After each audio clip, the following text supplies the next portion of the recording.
అందరికీ నమస్కారం అండి. నా పేరు గంపరై బాలప్రభ. మీకు అందరికీ తెలుసు 24 రోజులు నా స్థలం కోసం దీక్ష చేస్తూ న్యాయం కోసం పోరాటం చేస్తూనే ఉన్నాను. ఇక్కడ ఎలక్షన్ కోడ్ ఉండడం వల్ల నా దీక్ష ముగింపు ఫిజికల్గా ముగింపు ఆపేశాను. ఇక్కడ జిల్లా కలెక్టర్ గారు మాకు ఈ స్థలం మీదే, ఇక్కడ అక్రమంగా నాన్ ట్రైబ్ అక్రమంగా ఈ జాగాన్ని నిర్మాణం చేశారు, ఇది కూల్చేసి ఈ స్థలం మీకు అప్పచెప్తాము, ఖచ్చితంగా మీకు న్యాయం చేస్తాము అన్నారు. అలాగే డైరెక్ట్గా జిల్లా కలెక్టర్ గారే వీళ్ళపైన ఎల్టీఆర్ కేసు నమోదు చేయమన్నారు. దానికి సాక్ష్యం ఇదే అండి. ఎల్టీఆర్ కేసు అనేది ఫైల్ అవుతుంది. ఆల్రెడీ మీరు ఇచ్చారమ్మా అధికారులకి ఇచ్చామండి. ఎవరికి ఇచ్చారమ్మా? SDC sir. మరి అధికారులు ఇది పూర్తి స్థాయిలో చేస్తారని నమ్మకం ఉందా? నమ్మకం ఉందండి. అంటే ఇన్నాళ్ళ బట్టి దీక్ష చేశారు కదా, ఇప్పుడు వరకు ఎవరు స్పందించలేదని చెప్పని కథనాలు వచ్చాయి కదా, మరి ఇప్పుడు జిల్లా అధికారులు మీకు నిజంగా న్యాయం చేస్తారని నమ్మకం అయితే మీకు వచ్చిందా? నాకైతే నమ్మకం అయితే వచ్చిందండి. ఒక 3 రోజుల్లోనే ఇది కూల్చేస్తామని హామీ ఇచ్చారండి. మీకు తప్పకుండా న్యాయం చేస్తామమ్మా, అవన్నీ ఫేక్ డాక్యుమెంట్స్ అని నిర్ధారించేశారండి. అదంతా ఫోర్జరీ. మీ స్థలం మీకు అప్పచెప్పే బాధ్యత మాదే అని చెప్పి జిల్లా కలెక్టర్ గారే స్వయంగా హామీ ఇవ్వడం జరిగింది.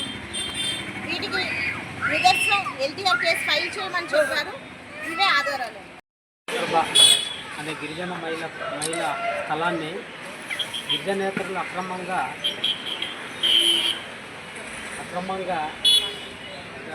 ఆక్రమించుకొని ఈ స్థలంలో ఒక బహుళ భవనాన్ని నిర్మాణం చేపట్టుకుని దీని మీద బాలప్రభ అనే గిరిజన మహిళ 24 రోజులుగా దీక్ష చేస్తున్న విషయం విదితం. అయితే ఈ యొక్క భూమి 170 ఎల్టీఆర్ వీసా చట్టాలకు విరుద్ధంగా చేపడుతున్న దీనికి ఉగుంపేట మండల తహసీల్దార్ గారు కాసులకు కకృతిపడి ఈ బినామీలకు కొమ్ము కాస్తూ రోజుకొక పద్ధతిలో బోర్డులను ఇక్కడ అమర్చి గిరిజన మహిళలకు అన్యాయం చేసిన సందర్భాలు ఉన్నాయి. ఈ యొక్క రాష్ట్రానికి మేము అదే విధమై ఎల్టీఆర్ కేసు నమోదు చేసామండి. ఎవరి మీద? బేగం ఇంకొకరు ఆలీ, వాళ్ళ భార్య భర్తల మీద మేము ఎల్టీఆర్ కేసు నమోదు చేయమని స్పెషల్ డిప్యూటీ కలెక్టర్కి ఈరోజు ఫిర్యాదు చేయడం జరిగింది. ఈ ఫిర్యాదును స్వీకరించారు. ఖచ్చితంగా వీళ్ళ మీద ఎల్టీఆర్ కేసు నమోదవుతుంది. అలాగే మేము ఇంకొక ఫిర్యాదు చేస్తున్నాం. ఇక్కడ రెవెన్యూ తహసీల్దారు సంబంధిత అధికారులు ఈ యొక్క ఆలీ అనే వ్యక్తి దగ్గర అమ్ముడుపోయారు కాబట్టి దీని మీద ప్రత్యేక విచారణ అధికారిని నియమించమని మేము కలెక్టర్ గారిని కోరుతున్నాము. ప్రత్యేక అధికారిని నియమించి దీని మీద విచారణ చేపట్టినట్లయితే బాలప్రభకి న్యాయం జరుగుతుందని మా ఆలోచన. రెండవ విషయం ఏంటంటే ఈ విషయం మీద SC/ST కమిషన్కి కూడా మేము ఫిర్యాదు చేయబోతున్నాము. అలాగే హ్యూమన్ రైట్స్ కమిషన్కి కూడా మేము ఈ విషయం మీద ఫిర్యాదు చేయబోతున్నాము. ఖచ్చితంగా బాలప్రభకు న్యాయం జరిగేంత వరకు ఈ ఎల్టీఆర్ చట్టాన్ని ఉల్లంఘించినటువంటి వ్యక్తుల మీద చర్యలు తీసుకోవాలని మేము ఖచ్చితంగా పోరాటం చేస్తాం. బాలపర్తకి అండదండగా మేము ఎలా ఉంటామని తెలియజేస్తాం. అందరికీ నమస్కారం. నా పేరు కూడా రాధాకృష్ణ, ఆంధ్రప్రదేశ్ గిరిజన సమైక్య జిల్లా ప్రధాన కార్యదర్శి.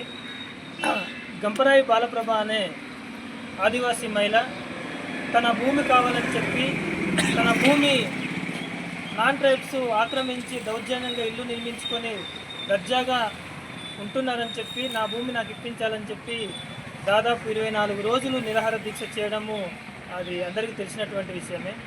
కానీ ఈరోజు ఇక్కడ ఉన్నటువంటి రెవెన్యూ అధికారులు, ఉక్కుంపేట రెవెన్యూ అధికారులు ఆ నాన్ ట్రైబ్స్కు ఒత్తాసు పలుకుతూ ఈరోజు ఆ గిరిజన మహిళను చాలా ఇబ్బందులు గురి చేసినటువంటి పరిస్థితి, దౌర్భాగ్య పరిస్థితి ఈరోజు ఉక్కుంపేట మండల కేంద్రంలో కనిపిస్తున్నటువంటి పరిస్థితి ఉంది.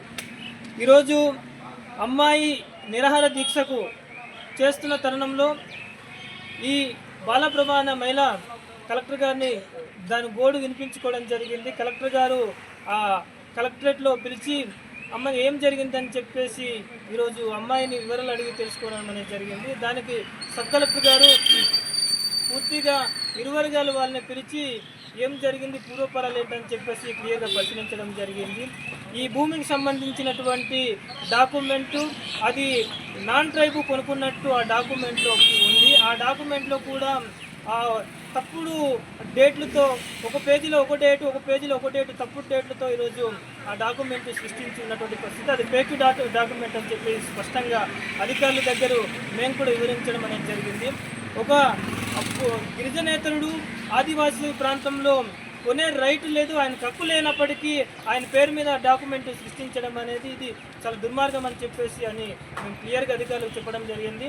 అదేవిధంగా ఇక్కడ రెవెన్యూ అధికారులు ఒకరోజు ఇది గ్రామకంఠం భూమి అంటాడు, ఇంకొక రోజు ఏమో డీపారం పట్ట అంటాడు, ఇంకొక రోజు వచ్చేసరికి ఇది ప్రభుత్వ స్థలం అని చెప్పేసి అధికారులు ఈరోజు ఆ తప్పుదువ పట్టించే ప్రయత్నాలు చేశారు. పూర్తిగా నాన్ ట్రైబ్ని కాపాడుకునే పద్ధతిలో ఈరోజు అధికారులు వ్యవహరించినటువంటి పరిస్థితి ఉంది.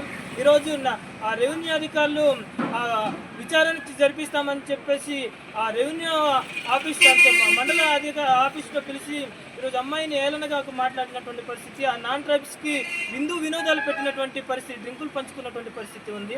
అంటే ఈరోజు రెవెన్యూ అధికారులు ఎవరి పక్షం ఉన్నారు అనేది పేటలు తెల్లమైనటువంటి పరిస్థితి కనిపిస్తూ ఉంది. తక్షణమే ఇది కేవలం రెవెన్యూ సిబ్బంది నిర్లక్ష్యం వల్లనే ఈరోజు అక్రమ కట్టడాలు విపరీతంగా పెరిగిపోతున్నటువంటి పరిస్థితి ఉంది. ఒక ఆదివాసీ బిడ్డ ఎక్కడ చిన్న షెడ్ వేసుకుంటే 24 గంటల్లో గంట వ్యవధిలోనే వెళ్ళి కూల్చేసే అధికారులు ఈరోజు దర్జాగా మేడలు కడుతున్నా కూడా నాన్ ట్రైబ్స్ చక్కగా వాళ్ళని కూర్చోబెట్టి వాళ్ళ చైర్లో కూర్చోబెట్టి టీలు బిస్కెట్లు పంచుతున్నటువంటి పరిస్థితి, అంత దౌర్భాగ్య పరిస్థితి రెవెన్యూ అధికారులు ఉన్నటువంటి పరిస్థితి ఉంది. ఖచ్చితంగా ఈరోజు బాలప్రభకు న్యాయం జరిగేంత వరకు ఖచ్చితంగా మేము పోరాటం చేస్తాం.